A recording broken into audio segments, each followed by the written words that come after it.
Alright, everybody, welcome back. It is August 6th, 1:36 p.m. Thursday, Tzfas Kodesh, and this week's been a pretty crazy week, I'm not gonna lie. Me and my family are in quarantine in our house. We cannot leave our house. One of us was exposed to somebody who tested positive for corona, and to make a long story short without getting into too many details, we all have to be in quarantine in the house, or one of us would have to be locked in a room, and it would be a pretty difficult situation. So we all just decided to go into quarantine. And I'll tell you something, it's not that easy. It's really not that easy. You have to go, on a regular day, even if there's lockdown or whatever, however bad it was here in Israel in the past, a few months ago, at least we're able to still go outside and buy something from the supermarket. Now it's like if you want to get food for Shabbos, it's like a whole thing. You have to order online, or you have to have a friend pick up something for you, and it's just the freedom of just having the ability to just walk outside, just take a walk, or to go to the store, or to get something, and you can't do that until for 14 days. It's very difficult. So we're trying, and we have a lot of time, to make videos. And so today we're going to talk about a guy, a big tzaddik. His name is Rav Shmuel Heller. He was the Rav of Tzfat. He was a very big tzaddik. He knew a lot of Kabbalah. He knew a lot of things. He was a student of the Basayan. I'm sure a lot of people have heard of the Basayan, the Rav of Tzfat from Ukraine, who moved to Tzfat at the end of his life, and he had that famous story with his shul and the earthquake. The Basayan shul is still around, that people come to see when they come to Tzfat. I live in Tzfat, so we're going to talk about some stories of Tzfat. So this guy, Rav Shmuel Heller, he was a Talmud of him. He was also the grandfather of Rav Shmuel Horowitz, who we've talked about a lot, from the Sefer that I always read from Kisvei Rav Shmuel. He was born in Tzfas, and he lived in Tzfas, and also we know a lot about Breslov because of him, a lot of Breslov Messiah. Anyway, so this guy Rav Shmuel Heller was his grandfather, and Rav Shmuel Horowitz here tells a lot of stories about him. So it's very interesting, and they're pretty wild, and we're just going to start talking about them. So first off, we should know before we start reading these stories, that Rav Shmuel Heller was a big healer. He knew a lot how to heal people. I don't know if he ever actually went to school or whatever it was back then to learn how to heal people, but he knew how to heal people with whatever it was that he healed people with, Torah, spirituality, Kabbalah, whatever it was. But he used to heal a lot of people. He knew how to do a lot of things. So we're going to read some stories about that. It says over here, talking about Corona, it says over here, at one point in the city of Tzfat, there was a big pandemic. There was a big sickness going around, and the Rav of Tzfat said that he's going to go as a kapara for the Jews, and when he goes and he dies, he's going to take the sickness with him. And he sent messengers to Rav Shmuel Heller that he should come to him before he died, because he had secrets to give over to him. The Rav of Tzfat had secrets to give over to Rav Shmuel Heller before he died, and Rav Shmuel did not want to go, because it says in the Gemara, Dever be'er lo yelchu b'shuk. If there's dever in the city, if there's sickness in the city, to not go in the shuk. Rahman al-Tzlan. And it's very interesting because I'm pretty sure I know where the Basayan lived around, in the area. I mean, I live a minute away from all these places, thank God. And I'm pretty sure Rav Shmuel Heller also lived in the old city. There was only the old city back then. And I can't imagine that it was more than a 2-minute walk, and he still did not want to go outside. Must have been the sickness was extremely bad back then.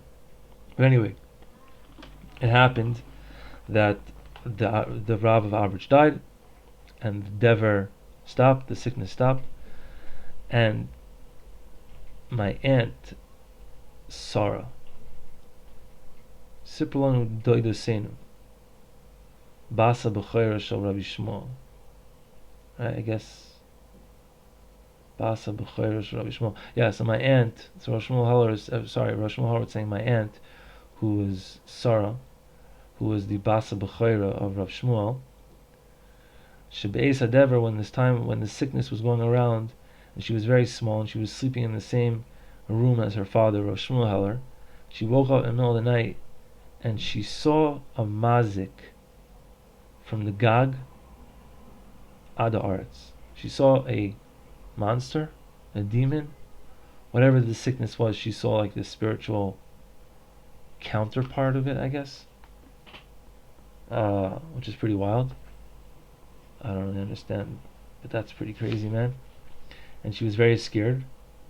And Rabbi Shmuel got out of his bed, and he looked inside a certain sefer, and she saw that every time he looked in the sefer, she saw how this mazik shrank, just kept on shrinking until there wasn't left of anything at all. So that's pretty crazy.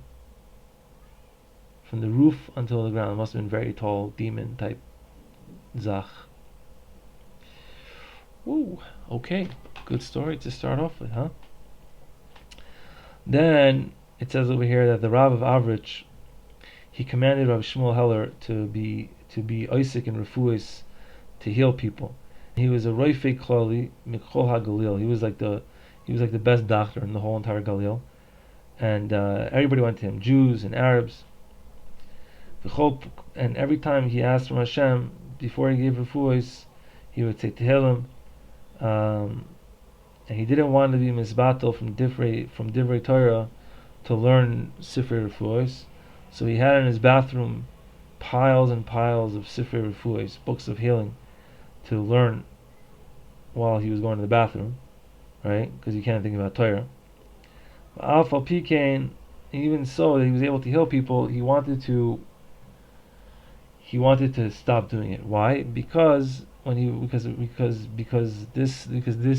Indian of him healing people was confused him when he was davening. Like, I guess he would think about the refuahs, whatever it was. So the Rav of Tzfat said, "No, you can't let this go," and he promised him that from today you won't have any more thoughts at all when you're davening about the refuahs. And from then on in, he told the Rav of Tzfat about it, and the Rav of Tzfat promised him that he won't be thinking about it anymore during davening. It did not happen to him at all during davening again at all. Okay, and it says over here that Rav Shmuel Heller was a chacham b'chol minei chachmas. He knew a lot of wisdom, and also in the chachmas of refuah.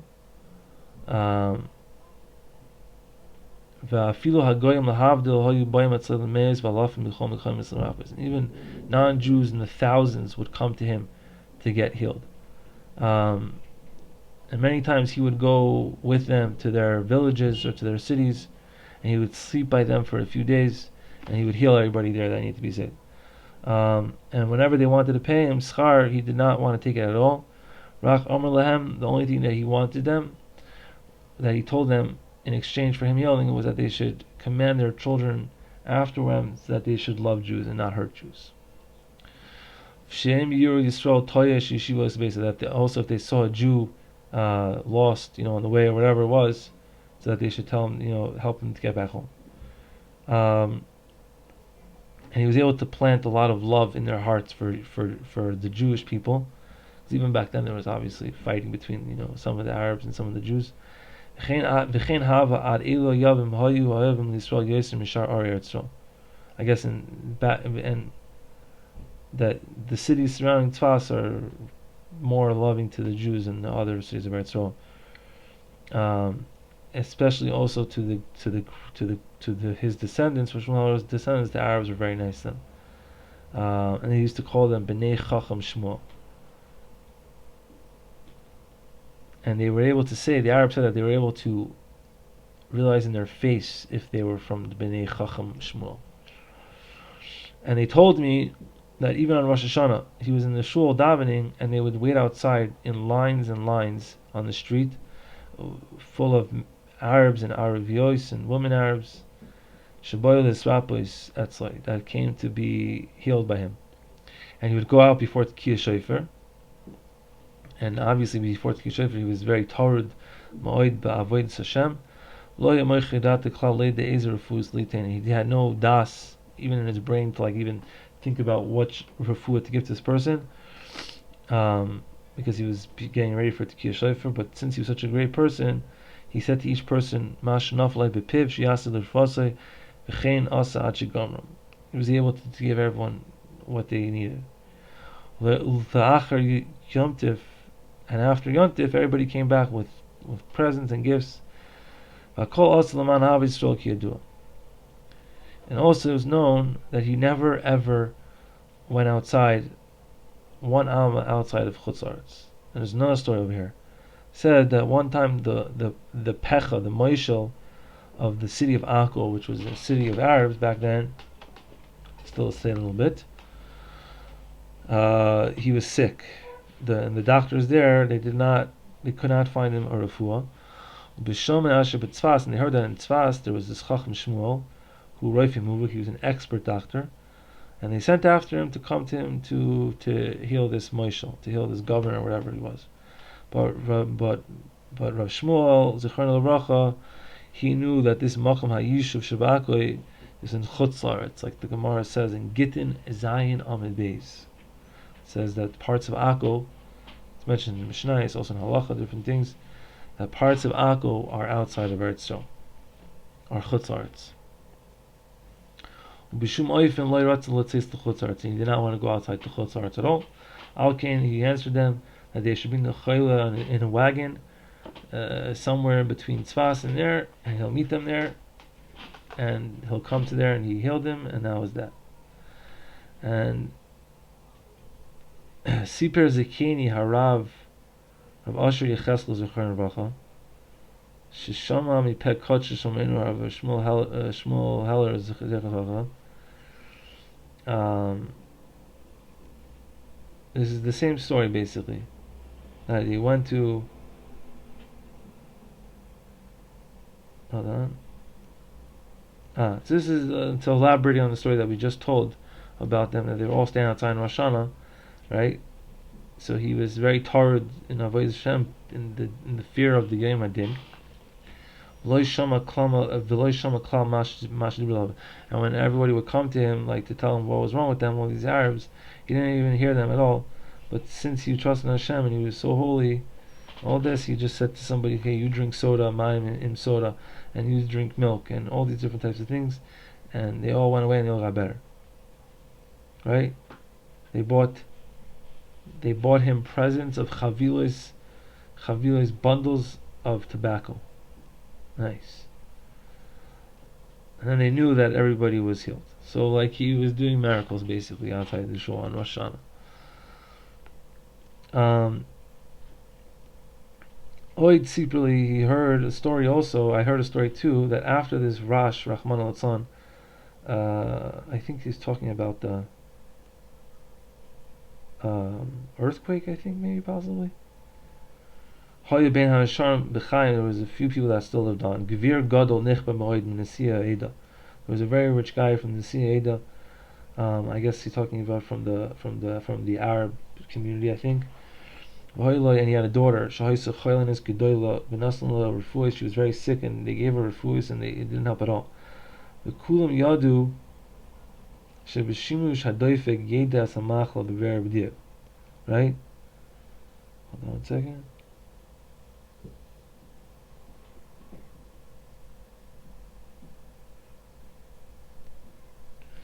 Okay, he said that, and everybody knew that if you felt the heartbeat, then you would know what the type of sickness was. What was that? What was that cool sound? Alright, something's weird in my studio. Anyway, and he's, hold on, and there's a parentheses here, brackets, not parentheses, brackets. It says over here that I heard from, who's writing this? I don't know, whatever. Somebody heard from somebody else, who heard from somebody else, who heard from his Aviv, I guess Rav Shmuel Heller, Harambam Hasheni. I don't know what that means. The wisdom of the heartbeat is the second Rambam, and he knew more than 80 general rules about this Chachma. So Rav Shmuel Heller knew about this Chachma, it seems like. But with women, he would not touch them at all. Right? What's that sound, man? Okay, whatever. he wouldn't touch women at all, and this girl was very sick. Aval hagvir haniska, and he would have to touch her in her heart area, right? So, yo, I'm like super confused of like this sound. Anybody here? Okay, whatever. Sorry guys, I'm just tripping out today. Too much quarantine. But the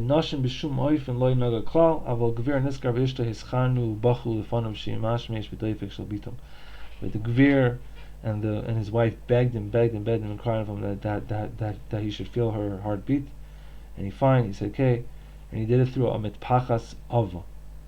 Right, he put like a thick cloth over her heart area, and he was able to feel her heartbeat, and he promised him that there's no machla here, rak shenisabro b'ben zacher, that rather she's pregnant with a male child, and it was true.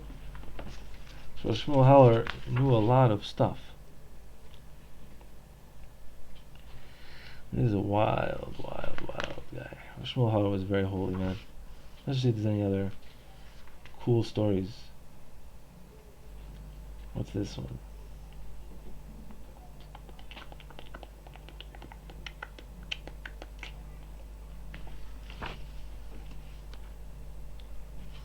Alright, I think that's it then. I think that is it. Because I don't know any more stories about him. These are too long or whatever. He used to learn a lot of Rambam. He was very big into the Rambam. And his wife told us, Rav Shmuel Heller's wife told Rav Shmuel Horowitz and all the kids, whatever, that a few days before he died, after one time in the middle of the night, he woke up screaming like crazy. And she was like, "What's going on? And he said that I dreamed that they invited me to the Suda of the Rambam. Sudasa Shal Rambam. I guess the Rambam invited him to the Suda. They invited him to the Suda of the Rambam, whatever that means. And he got up and he's like, I have to go to the Suda. And he was going crazy. And this is very wondrous. Because he was niftar on Tes Teves, which is 11 days before the Hilula Rabba Shal Rabbeinu Rambam Shuhu Yom Chav Teves. He died and they were inviting him to the Suda, which is pretty wild. He was very makush to the Rambam, it seems like. So yeah, I guess I should probably go to this guy's cave. Like I've heard it a million times. I've walked up streets in Tzfat that are named after him, but he seems like he was a very special Jew. So yeah. Anyway, I hope you guys enjoyed that video. I wonder what that sound was. I'm sorry, and everyone should have an awesome day.